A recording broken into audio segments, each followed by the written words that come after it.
Let's go to Raiders reporter Ryan McFadden, who joins us now. Ryan, what more can you tell us about how the Raiders are handling this quarterback room with Mendoza and Kirk Cousins? Raiders coach Clint Kubiak didn't provide a specific timeline for when he would like to decide if Kirk Cousins or Fernando Mendoza will be the starting quarterback.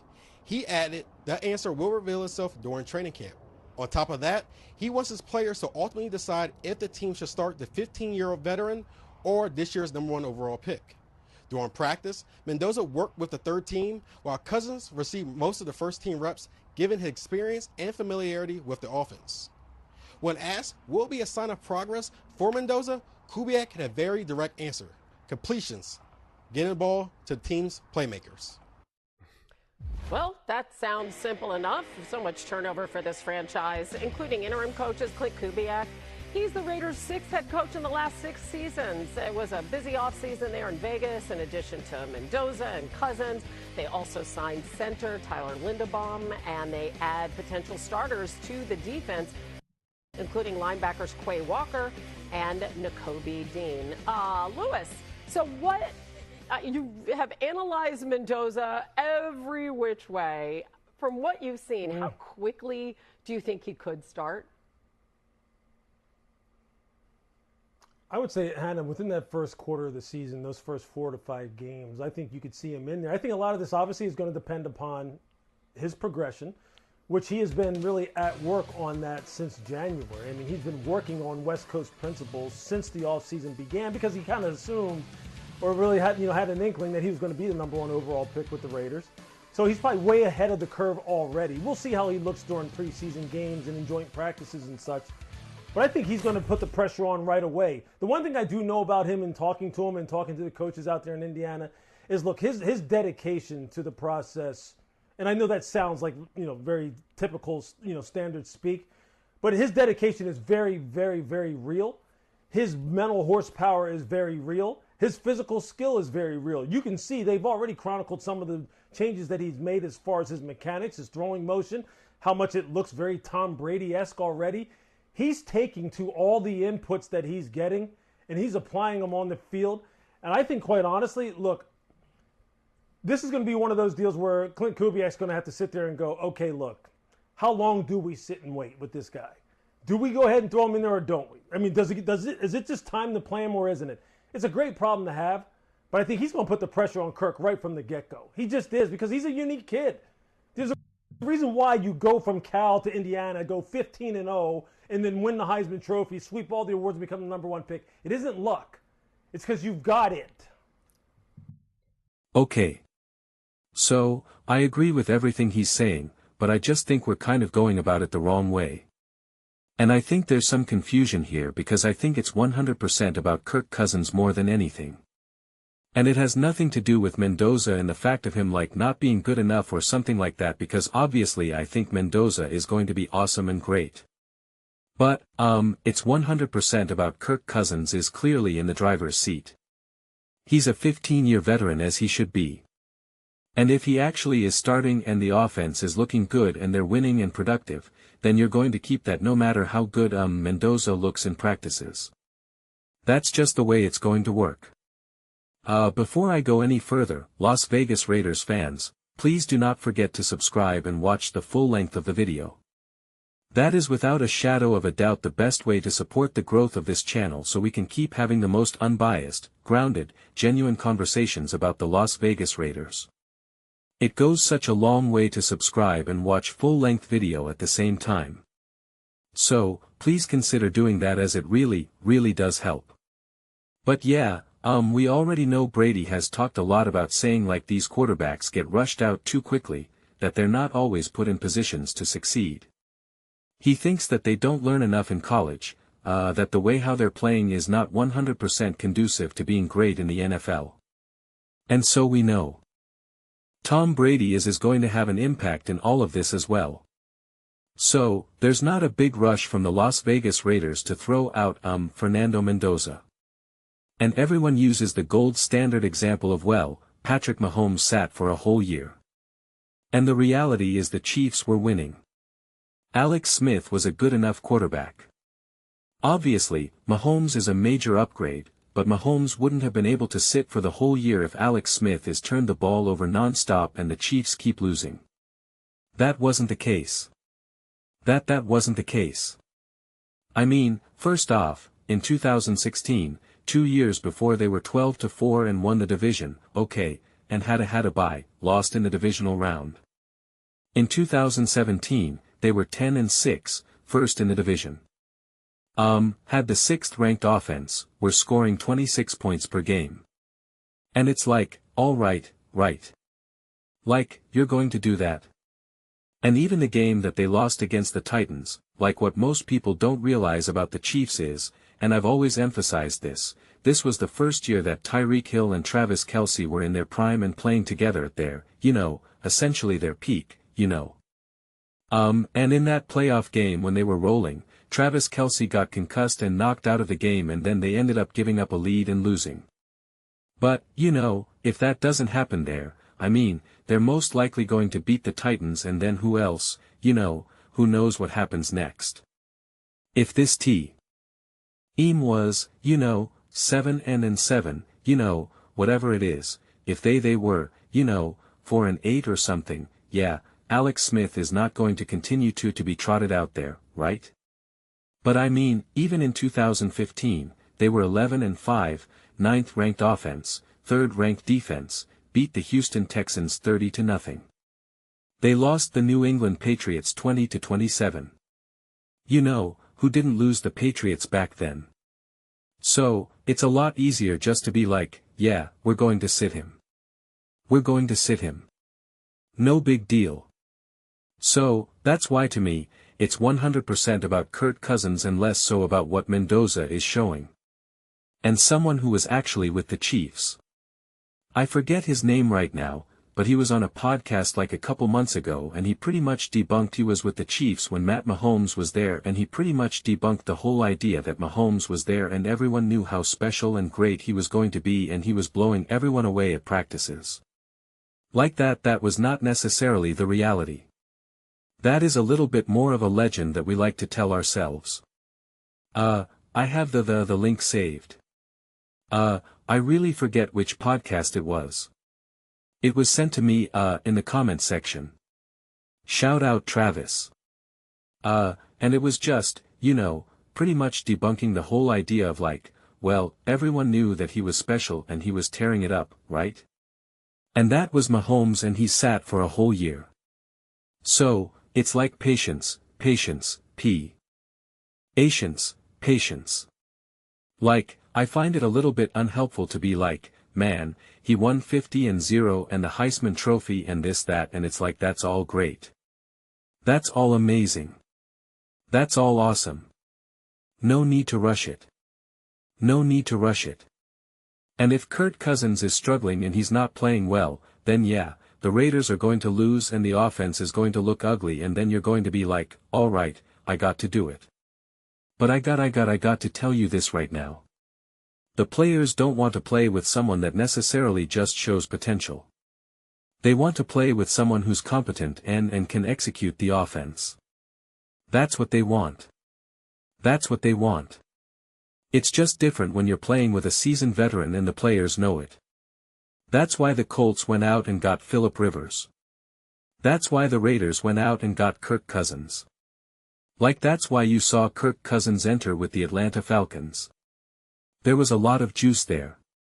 A lot of juice there against the Bucs, against the Rams. Like people forget that Kirk Cousins is actually a really, really great quarterback. Colin had the best take about Kirk Cousins. You know that him and Dak are very similar. Dak is just cooler and has a Nike contract. And it's so true. Now, Kirk is obviously older and he's been injured, and so, things got a little bit rougher around the edges necessarily, but Kirk is a legitimate genuine core. Is he the future? Is he going to light it up? Probably not. But can he be really competent? Can he win a lot of games? Absolutely. I think as long as Kirk Cousins is actually healthy and has not fallen off a cliff in terms of his physical capabilities, then Kirk Cousins is going to operate this offense at a higher level than Mendoza because he's been in the league for 15 years and Mendoza is learning. That's just the way it works. And when it's interesting because Clint Kubiak said, I want the players to decide this, and he was pretty much saying Kirk Cousins and Mendoza, but it's also kind of like the team in a way as well, because it's just like, how an offense is going to be smoother because the O-line and the receivers and the run game and the defense, they're not like, what. Listen, we understand Mendoza is the future and so we don't mind having him feel it out. They're like, no, man. We're going out there, it's Sunday, it's hot, it's cold, it's raining, it's whatever. Like, we're out there playing as tough as we can. We want someone who can just get it done, We want someone who's ready for the moment right now. And if that proves to be Kirk Cousins, then it's Kirk Cousins, man. And until he essentially loses that, it's not about Mendoza taking it from because of like what he's showing. Because that's why, when Lewis is saying like, I think he'll be available in the first 4 or 5 games essentially, then he'll be ready. If the Raiders are 4-2 or something, you're not going to make that change. Let's say you're 3-3. I'm just trying to use even numbers here. Let's say you're 3-3 and the offense looks legit. Offense is pretty good. Receivers are getting targets, right?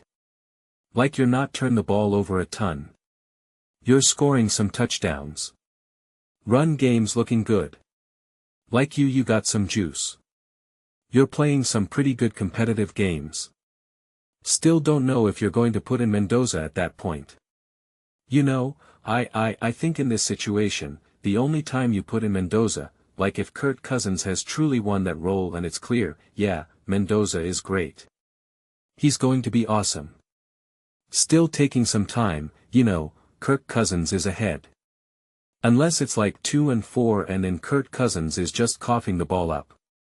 Pretty much what happened in Atlanta during that stretch when apparently it's he was just injured, but we forget even with the Falcons in the 2 years that he was there he had some pretty insane highlights, man, some pretty insane games, 2 games against the Bucs which were just absolutely wild, division rival again against the Rams, and a collection of other games that I just can't recall off top of my head. So if he can tap into that, which is very possible, and he's now years removed from his Achilles injury, well, then man. Kirk Cousins is undeniably the seasoned veteran and is going to be steps ahead of Mendoza. Steps ahead. And we can turn Fernando Mendoza into a legend, and oh man, this guy is so smart. He's so this. He's so that. Look what he's been able to do in the past, which I agree and I praised him non-stop. But it doesn't mean that you're going to be able to in the next couple of months beat out a seasoned veteran high-level quarterback. Everyone always makes fun of Kirk Cousins for making all the money. He's made all the money because that's what he's worth in the NFL. And there's a reason why even Sean McVay was begging for Kirk Cousins to come to LA, begging Kirk Cousins. Why Shanahan has always wanted Kirk Cousins. And it's why Clint Kubiak said, and Tom Brady for that matter said, get me Kirk Cousins. Get me Kirk Cousins because there's tremendous value there. And so if this offense is even remotely operating successfully and Kirk Cousins is starting, that alone though also allows Fernando Mendoza, because the whole sitting back for a year and whatnot, not only do you get to learn and grow and evolve and you just have time to kind of get caught up to speed, but if the offense is actually functional. There's a difference between watching a functional offense and watching great film and then studying it and watching the player in front of. You do it rather than saying, hey, we're just going to sit you for a year even though we're going to be terrible. We're going to have a whole bunch of other quarterbacks play and it's just going to be ugly football and they're going to be bad, but we sort of just don't want to start you because we believe in sitting you for a year just because. It's doesn't really work that way. Of course, I still think there could be a benefit because you do have a whole another year just to like figure out what the heck the NFL is, and you actually are working with NFL coaches and NFL weight training and nutrition, and it's like your actual full-time job for the first time in your entire life. And I think there's tremendous value in just being able to get integrated into that. But if you're actually being able to sit back and actually watch a high-functioning or quality-functioning offense with quality quarterback play from Kirk Cousins, like that also that like it enhances the whole let him sit for a year. Let him sit and learn behind Kirk Cousins. Like it'll just be soaking that up like a sponge. Seeing Kirk Cousins have a really successful game, go for 250 yards, I don't know, 20 for 25, and, 2 touchdowns or whatever. Like having Mendoza watch that, digest that, go through the film, right? Like all of that, seeing the preparation, seeing the discussions, having Kirk Cousins break down. This is what I was seeing. This is what I see when I made this throw. This is why I decided to check down. This is, I changed the play here because I saw T. Hat DB do this, that DB do that, right? Like that's how you get there. That's part of the process of learning behind a Kirk Cousins. So that's why it's like even if it's just functional, then it just makes total sense to be like, okay, we're just going to have you sit. And again, what you can learn here is just it's worth its weight in gold. So that's why I just think it's so much more about Kirk Cousins than Mendoza, even though obviously Mendoza is the absolute future and, has all the potential, etc., etc. So, but those are just my thoughts. I'd absolutely love to hear yours. What do you guys all think about the Las Vegas Raiders? Who do you think really it's up to at that point, right? Mendoza versus Kirk Cousins. Again, we can see Kirk Cousins took most of the first team reps and Mendoza worked with third team. Like again that makes perfect sense. I mean from an actual developmental standpoint and stuff like remember because also this team Clinton Quebec etc. Like it's not just the Fernando Mendoza show. It's the Las Vegas Raiders. He's got to make sure that everyone is up to speed that everyone's able to become their best. It's not like hey guys we just got to do what's best for Mendoza. It's not how it works. So let me know your thoughts. I read every single comment whether you agree with me or disagree with me. Either way let's get into some discussions. Let's get into some fights. But ultimately, let's just have me fun. And please do consider subscribing. We're building an amazing community here and absolutely love to see you part of it. I want to build something that we all generally feel connected to. Something that we're really excited to be part of. I think we're well on our way to doing it. Please don't forget to give this video a thumbs up as it really does help the visibility and the algorithm. Thank you so much.